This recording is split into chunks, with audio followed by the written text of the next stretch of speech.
Ni zamu ya Elie Mpanzu kukalia kile kiti alichowahi kukalia Emmanuel Okwi, kisha Chama sasa yupo mkemia mkuu. Anakula mema nchi ndani ya Simba mnyama. Ni nani asiamini yale maajabu yanayotokea kwenye miguu yake? Anyoshe mikono juu wahuni wa mkambio. Elie Mpanzu!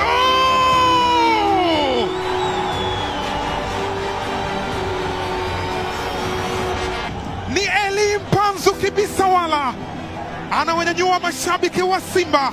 Ni zaidi ya samaki baharini au nyoka mwituni.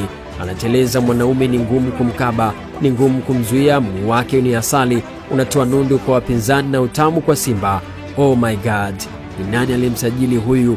Wengine walienda Kongo wakarudi na vituko. Simba wamerudi na mali, utamaduni wa nguvu moja, ni zaidi ya nyuma mwiko. Ukimwona Mkongo anayechezea Simba, huyo sio vumbi, ni mtu kwelikweli anayejua boli. Kwanza alikuja Fabrice Ngoma kakichafua sana eneo la kati. Kila story ilikuja na jina lake. Hapa anamuita Pasi Master. Ngoma ikavuma bila kupasuka, na sasa ni Mr. Catalyst, mkemia mkuu Elie Mpanzu. Mguu wake unatema matusi na dhiaka kwa mabeki. Anateleza kwa kasi kama anakonda. Huyu jamaa ni zaidi ya treni ya umeme SGR.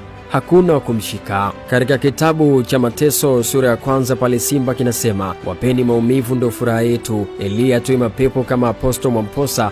Anatoa karaha kwa wapinzani na raha kwa wanasimba.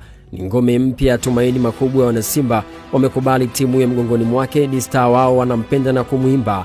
Taratibu wameanza kuingia kwenye kitabu cha upendo cha Lunyas. Karibu mfalme mpya, karibu mfalme kutoka Kongo, karibu katika kasri la Kariakoo, karibu Unyemani. Mimi ni Steve Champion. Na hapa anaandika bao la mapema akiwatanguliza wekundu wa Msimbazi.